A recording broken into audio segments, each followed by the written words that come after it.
Welcome to this week's edition of Morning Line, the USTA's weekly news magazine. I'm Paul Ramlow. And I'm Allison Conte. At this week's Industry Summit in Columbus, Ohio, stakeholders gathered to discuss a few major issues: declining full crops ownership and membership. The conversation was centered around these topics, but it also turned to problems like marketing and wagering and how all of these things are inevitably tied together. We've got reactions from a few of the day's most vocal players. One industry, you have to bring in the racetracks, you have to bring in the horsemen's associations, drivers, trainers. I think if maybe someone could say our industry's business model is broken.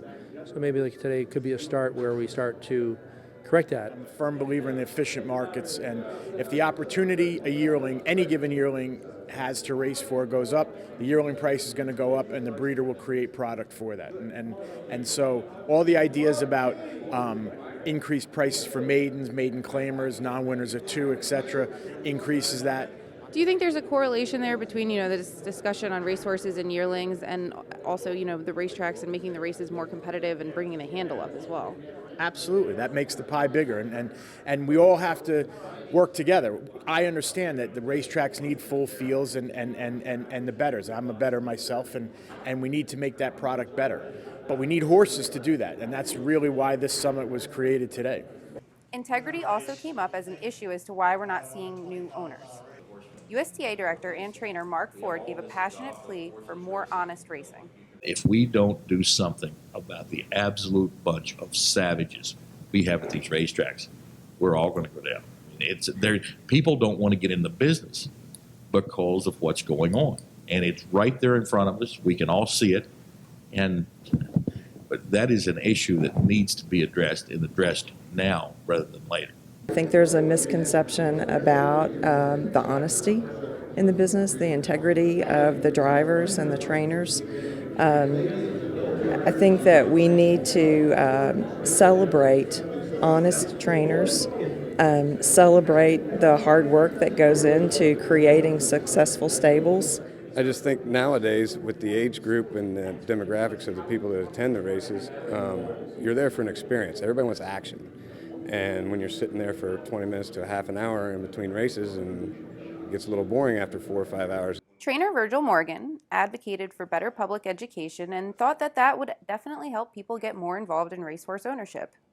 I'm a big advocate of educating the public, letting them know why the drivers are leaning back. They think maybe they're holding the horse back, and that's not the case. It's for different reasons, and the bottom line is to educate them as far as wagering goes. What kind of wagering they can do, and I think that definitely would play out well for us in the long run. We are a gambling sport, and the person that we need to be thinking about the most is the customer, the gambler. What do we do for them now? What do we do to get new people involved? A lot of great ideas, a lot of passion in there today.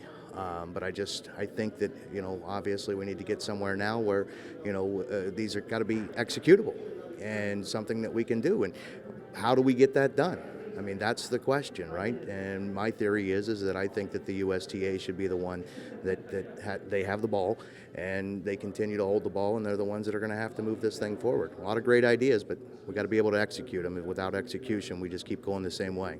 Definitive action items included the reallocation of purses to make maiden and young horse races more lucrative to new owners, and new owners' education and acquisition through seminars and other methods.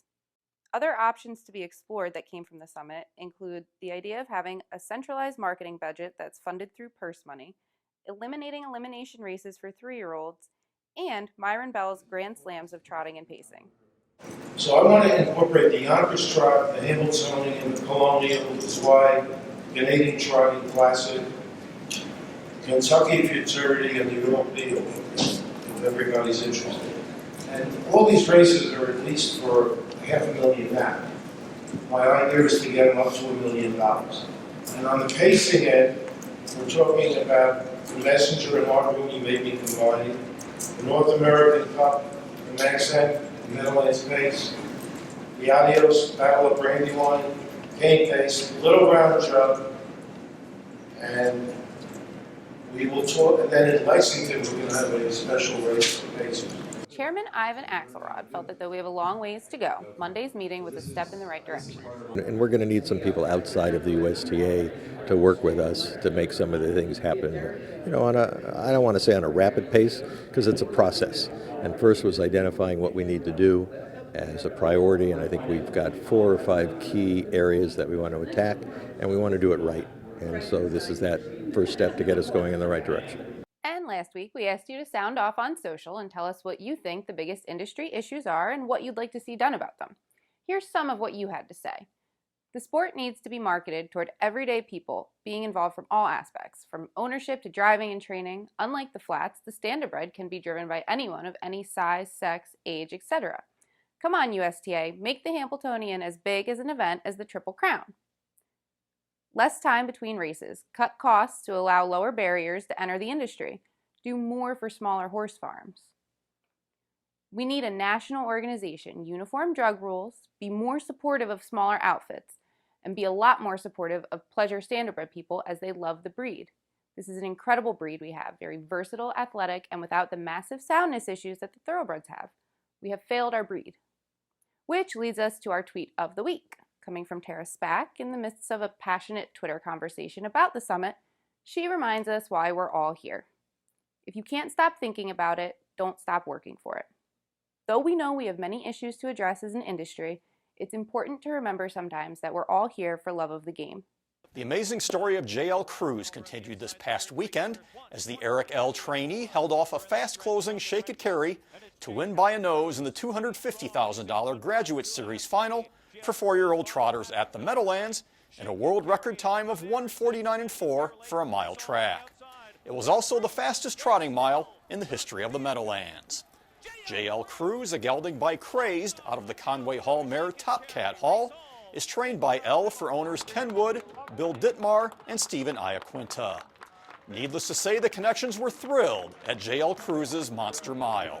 Through the series, the big track really helped him, and he was building up confidence and getting better every week. But John thought he could step up maybe with the open trotters. Didn't know if he could beat them, but thought maybe he could trot with them. But to be beating trotters like Sebastian K and Father Patrick and Shake It Carry, it's just unreal. I mean, you see a 1:49.4 come up on a mile track, first time ever at the Meadowlands. I mean, I've been in this business for 30-some years. It's just crazy. I mean, how else can you explain it? JL Cruze will be back in action this Saturday in the $443,300 Hambletonian Maturity Stake as his owners supplemented their star trotter for a fee of $50,000. Last week's Meadowlands Pace eliminations gave every indication that we're in for another exciting show from this crop of sophomore pacers. Brian Sears put in the arsenal on the front end and never looked back. Though he pulled off a slow first half in 56-1, he powerfully kicked away with a back half in 53, last quarter in 25-3 for the mile in 1:49.1.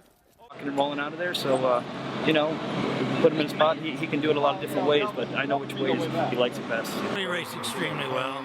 Kind of went his way though, got nice cheap fractions, and he was able to polish it off well. But I was very happy with him.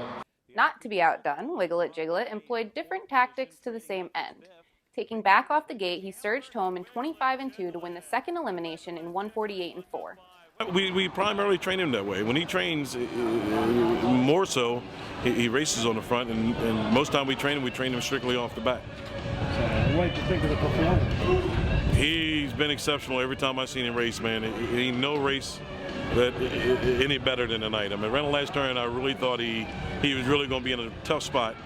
The way the flow was going, and he whipped him 3 wide, and the other horse kind of carried him up to the race, which raced super, and couldn't ask for a better one towards the end. He can do it either way. I mean, that just makes him kind of a step ahead of a couple others. But it all depends on how the race is. You have a game plan going in, but it never works, so I don't have one going in ever. We didn't really have bad cover. Wakasashi, it worked out perfect. I had Scotty Zero on in front of me, and I kind of hopped out real early, so he didn't move. And then Wakasashi, he'd seen me going, so he went. The only bad thing was one in the front. I mean, I thought he would have stayed in and worked out perfect second over trip, but everything worked out anyway. In the final, Jiggleit will start from post 4 and in the arsenal from post 6. Kelvin Harrison isn't crazy about being on the outside of Jigleit's speed, but is confident in his chances nonetheless. Well, obviously I would like to be inside Jiggleit, but you play the hand you dealt. I mean, I think he's coming in as good as he can come in, and hopefully it works out our way, and we'll go from there. In this week's edition of Paul's Paddock Picks, I'll take a look at the Meadowlands Pace Final at Meadowlands Racetrack. Well, over the past 5 weeks, with the North America Cup and Hemp Memorial eliminations and finals, a trio of sophomore pacers have risen to the top of the ranks in their class.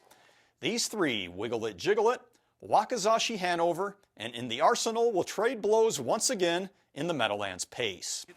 Jiggleit with Montrell Teagup for trainer Clyde Francis will look to add the Meadowlands Pace trophy after winning the Hemp Final 2 weeks ago. He will score from the 4-hole and is the morning line favorite. I think he will join his connections in the winner's circle on Saturday night. Meanwhile, In the Arsenal was an impressive wire-to-wire winner in his Meadowlands Pace elimination and will start from post 6 on Saturday. He was 4th in the NA Cup, 3rd in the Hemp, and I believe he will be 2nd in the Meadowlands Pace. North America Cup winner Wakizashi Hanover has been saddled with the 9-hole, and that will definitely come into play on Saturday. However, with Tim Tetrick up, the horse should be around at the finish, and I think will get a big piece of the action and finish 3rd. So once again in the Meadowlands Pace, I'm going with Jiggleit to win, In the Arsenal to place, and Wakizashi Hanover to show. This week on Sound Off on Social, we're turning to the Hambletonian. Less than a month away, and the division just doesn't seem to want to sort itself out yet.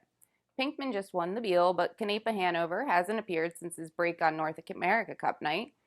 Mission Brief looks better, but as Ron Burke told DRF this week, she's only at 85%. Then there's Muscle Diamond, MIA since May, and scratched this week from his anticipated return. I definitely can't sort it out, and my favorites are changing every week. In this talented but flawed sophomore trotting division, who is your current pick to be the Hambletonian winner? Let us know on Facebook and Twitter at US Trotting, and be sure to check in on the Hambletonian mini site on the Harness Racing Fan Zone to keep up to date with all the contenders. Well, that'll do it for this week's edition of Morning Line. Thanks for joining us, and tune in next week for all your behind-the-scenes harness racing action. Including a look at the upcoming Hambletonian and a look back at the Dancer. We'll see you next week on the Morning Line.